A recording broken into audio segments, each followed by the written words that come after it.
Now come to the last part of this chapter, that is nomenclature of enzyme, which is a very important topic. ठीक है, nomenclature of enzyme, हम कैसे naming करते हैं enzymes की as पर their substrate, as पर their function, हम उनकी नेमिंग कैसे करते हैं, that is come under nomenclature of enzymes. तो बहुत ही पुराना जो तरीका है, very old age practice is that we use suffix as, ASE, है ना. हम क्या करते हैं, ASE यूज़ करते हैं to the root word. Suppose substrate है मैल्टोज, है ना. मैल्टोज जो सबस्ट्रेट है, अगर हम इसके ऊपर होने वाले एंजाइम को हम देखते हैं तो हम लास्ट वाला हमारा रूट वर्ड मैल्टोज है, तो मैल्टोज में ASE, OSE को हटाकर ASE लगा देते हैं, then it is known as maltase. Same way sucrose, it is known, the enzyme which act on sucrose is known as sucrase. तो हम क्या करते हैं, suffix ase to root word में अटैच कर देते हैं. This is a very old method of naming of enzymes. बहुत पुराना method है, still we are using this method.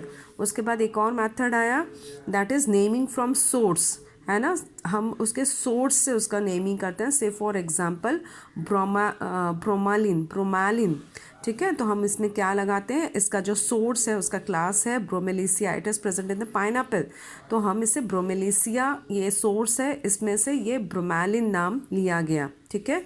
फिर हम दो वर्ड्स भी यूज़ करते थे. फर्स्ट वर्ड हम सबस्ट्रेट से लेते थे, सेकेंड वर्ड हम रिएक्शन से लेते थे.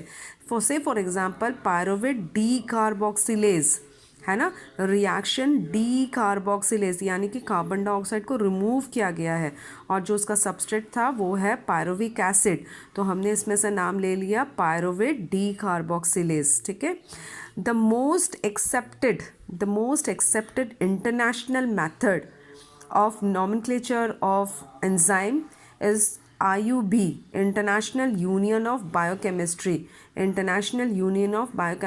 It is the most modern method which is accepted worldwide, है ना. इस मेथड को अगर हम देखते हैं, it is accepted worldwide and almost all scientists throughout the world use this method of classification of the enzymes.